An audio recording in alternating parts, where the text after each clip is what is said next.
20 overs, and we were sure had we batted full 20 overs, we would win the game, and that's what we just kept rotating strike and waited for the bat and the that pushed away, and at the end we got the victory.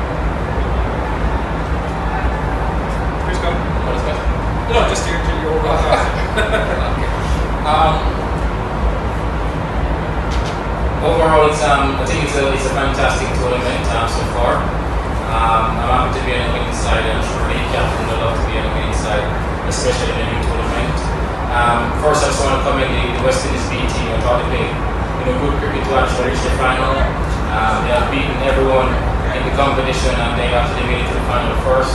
And after our loss against West Indies B, I thought we as players we bounced back well in the semi-final, and then made it to the final today. So overall, like Saeed said, wishing them for 140, 145. I thought it was a great effort from the bowlers. We bowled in particular partnerships. At times, they came with us hard. Fabian Ali came in, played on camera for the speed, and just kind of set us on the back foot again. And then eventually, got him out, and then we showed him for 145. In their, batting department, we didn't get the start we wanted. But having said that, I thought, right through the tournament, we've been batting well, and we're getting big scores. Final is always a crucial time within the tournament, and we actually lost 3 early wickets, and then Saeed and Rassi came in and played magnificent innings. Brilliant partnership. I must come in as a youngster. This is the second time he's batting in the tournament, and the maturity is actually showed. It's fantastic. He just picked the guys off neatly, and I didn't think the West Indies had a plan for it. So I didn't want to send Russell or Baba Hyatt in early. So that's the reason why I sent him in a bit earlier. It actually played out well for us, and with Rassi with his experience, that was fantastic for us. And they didn't leave it for anyone. They take it right across the line. We are champions today, so I'm happy overall. Okay, some questions? First for us. Hi, for us, Harwat with the Canadian Press. So Saad going up the order, batting with Rassi van der Dusen, who was the senior pro. It seemed to me that Saad's role would have been to just support Rassi as Rassi went around scoring the runs. But at some point in the innings, that actually changed, and Saad became the scorer, and Rassi ended up giving support to Saad. Can you comment on that a little bit? And Saad, can you tell me if this was a deliberate choice, or did this just kind of happen in the course of the innings? Well, that wasn't his batting position for sure. Definitely not only the back over down the other, but when you've been exposed in the first 6 overs, early wickets, and it's just about the situation where Saad went in, to the stand, and it's all about momentum. And then once you're set as a batter, then he can dictate as a player, when he wants to score, which ball he wants to target, which ball is going to look to get the boundary off. And I think they did an excellent job in that regard. And Basil and Rassi, I don't know what they were communicating, maybe you can tell you, but it was a great communication. They picked the 1s and 2s, which was fantastic. And overall, once the scoreboard is ticking over, scoring, chasing a low score, a total, and eventually then it's going to come easy for them, which they did, finish off the job. Saad, can you just comment on that? How did the role change? Did you talk about it, or it just naturally happened that you started taking on the ball? So it just happened during the course of the game. The idea was to just keep rotating strike, because run rate was never an issue. We just wanted to keep the run rate under 10, because we knew we had Andre Russell and Babar Hayat still sitting in the dugout, so we backed ourselves up to achieve anything under 10 in the last 5-6 overs. So idea was to keep rotating the strike, keep scoring at 6-7 runs and over, and they kept capitalize on the bad bowling. So here and there we just kept getting more boundaries, and the pressure never built up. Hi, Chris, Sports Trend Canada. Saad is the only Canadian player who played all the games in the tournament, allowed. Did you guys have a tip on him before you picked him up for the tournament? Or is it after you get here you start judging people, like what do you have in the scout? Yeah, we did get a tip on him. He plays for the Patriots in the CPL, so we asked about the local players, So that's how we actually came about with Sally as well. And like I said, it played a big part for us. You never know the innings actually plays with the ball. It's been excellent in the outfield as well. It's a very good field as well. So all around, this should be a nice learning experience for him to actually build on this. And you never know, someone might look at him in another tournament and try and pick him up. And overall, this could actually be a big boost for him as well. So all I'm saying to him, just keep working on his game and always be disciplined and still be hungry for the game. Would you like to pick him up for another tournament? If he's available, I'll definitely look into it. Thank you. Chris, first of all, congratulations on an excellent catch. You as a captain and Donovan Miller as a coach have shown a lot of faith in Saad starting him in each match. You talked a little bit about that. What have you guys done as a team to get such a cohesive performance out of everyone where you haven't been reliant on some of the marquee players and you've had a genuine pitch-in from all of the guys on the team? I think that's a good question. I think once we actually meet up as a group for the first time, it's just sharing a dressing room with a total different people in the dressing room. And you just open it. Hello to all of you, another exciting episode of Match Point by Dr. Adnan, and we are on the match number 22, the championship match, the big one, the biggest of the big in the global T20. There is a grand finale today, and that has to be played between the two best teams of the tournament. And first team is the Cricket B West Indies, and the second team is the Vancouver Knights of Chris Gayle, Saad bin Zafar. A terrific teams and the terrific final, and we were expecting for the big one, and the same thing happened in this grand finale. So after winning the toss, what happened? After winning the toss, Cricket B West Indies were put into the bat, and the Vancouver Knights, they put themselves into the bat and they decided to chase the target as they were doing before.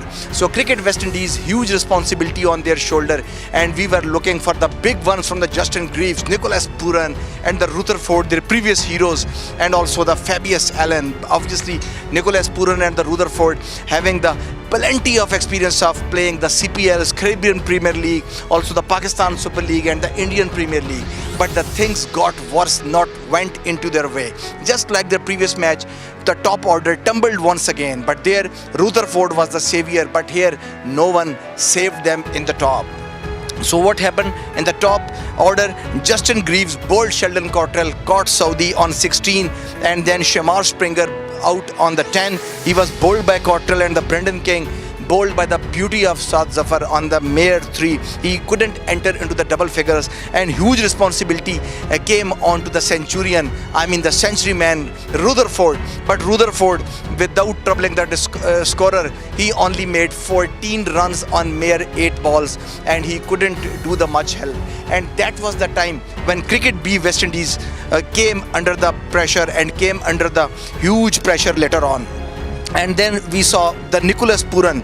He was bowled by Fawad Ahmed because the last responsible pair was Rutherford and Pooran, and we were expecting some big one from the Pooran, just as like in the Pakistan Super League, in the Uniteds with the Sultans, and in the Caribbean Premier League and the IPL. But Pooran bat couldn't work that way, and Pooran got out on 8, and the wicket was taken by Fawad Ahmed, and Fawad Ahmed bowled him out. And later on, it was too late for the Kevin Hodge and the Bramble, who was the captain and the wicket keeper, and they couldn't do much except making 14 and 16 respectively. And later on, the Fabius Allen, the man who saved them on the second day of the tournament, and in the brilliant knock while chasing down the 200 for the second time in the tournament, huge responsibility, but he made the 41, and he was the top scorer of this match, Fabius Allen. But ultimately Saad Zafar trapped him on his own bowling and caught Ben Dunk. And later on, the Derval Green and Jerome Lewis 9 and 2, and this was the first ever match where the Cricket B West Indies batting has been tested. Before this, their batting until the last numbers, the 9 and 10, was never tested. This was the first time in this championship match that their batting was tested. So pick up the bowlers. I just want to tell you that the Tim Saudi, the New Zealander, was not successful with the wickets, but the brilliant 2 overs, and he gave away 17 runs. And Sheldon Cottrell, 3.4 overs, giving away 29 runs, and he was the pick pick of the wickets with 4 wickets, and that's why he was rewarded for the championship cap. Also, Saad bin Zafar, brilliant, 4 overs, 26 runs and 2 wickets. Andre Russell, 3 overs and 34 runs. He was little bit expensive because he didn't take any wicket, and a huge responsibility was coming on Andre Russell, but it was not his day in the bowling. And the Fawad Ahmed, surprisingly, very good bowling and impressive bowling. In the 4 overs, he made 24 runs and he took 3 wickets. So the target was 148, and that has to be chased by the Vancouver Knights. So Vancouver Knights, when came to the bat, what happened that the Chadwick Walden, their wicket keeper, he caught out cheaply of Fabius Allen of Jerome Lewis. Some terrific catching on the point on his specialty. Fabius Allen proved that why he is dangerous with the bat as well as with the hands when he is on the field. So he got out after making 4, and the West Indian team was back in the track when the universal boss and the king of the cricket, Chris Gayle, bowled Darrell Green and catch Justin Greaves, another savior on the day number 1 for the cricket B West Indies. He made only 2, and the Ben Dunk also got out cheaply on 11. So they were under huge pressure, just like the eliminator number 2 when cricket West Indies lost 3 wickets on 11 runs. Same like that, they lost quick succession of wickets, and 3 wickets they lost, making only a score in the double figures. And then was the partnership with Doosan. On the other day, he was the man of the match for the Knights, savior in the match number 4. And then the beauty Saad bin Zafar, they came to rescue Knights, who thought that he will be the overnight hero for the Toronto and the overnight hero for the Canada and for the Canadian cricket, because this is the first ever global T20 Canada, and Saad bin Zafar performed at the right time in the right direction and making magnificent 79 unbeaten on 48 deliveries, while Doosan making 44 on the 41 deliveries. So excellent and terrific match for them, and at the end beating the cricket B West Indies, the Giants, when the match was opened and when the tournament opened and they taken the championship. Saad bin Zafar and Chris Gayle and the Doosan team taken the championship in style, beating cricket West Indies by 6 wickets. So he was the man of the match for this magnificent bowling which he has done, the spell which earned them back in the game, putting the pressure on the West Indies B team, and again brilliantly batting under pressure when 3 quick wickets lost, and then putting Knights back into the business. And this was the Knights day, this was the Saad bin Zafar day. Congratulations Saad bin Zafar, and congratulations Canadian cricket, and of course congratulations to the Vancouver Knights and their coaches. They were victorious in the first ever global T20 cricket Canada. Before closing the show, I may tell you that on this universe, 3 championships, major championships have been played for the cricket. The championship was the first ever of its own kind, global T20 Canada. The championship match in the Wimbledon final, there was a championship match in which Novak Djokovic, he was victorious, and he has won the championship for the 4th time and the record 13th overall championship title Wimbledon, which is the dream of every tennisman. And third, but the least but not the last, most of all, the most important game on this universe, and that is soccer, football, in which the France, the superpower of Europe, they beat their opponents Croatia, the surprise man, and the Croatian team by 4-2, making sure that whenever they are victorious, the margin is at least of 2 goals or more than that, because in the last century when they beat Brazil by 3-0, making sure the margin may be not less than 2 goals. And today it was a repetition of same, and the same thing happened when they have beaten Croatia. After going up in the game in the beginning, they were wounded by the own goal of the Croatian man, and then the Croatia making it the equalizer. But just before the half time, when they left the heart, Croatia got again under 1 goal, and the France was 2-1. And then suddenly in the second half, when we were seeing that they were under pressure, the Croatian man, the defending line choked up, and the Griezmann and the other made the 2 goals. And the youngest biggest ever Frenchman to score the goal in the championship match in the grand finale of the Football World Cup on mere 18 years. This was the new record.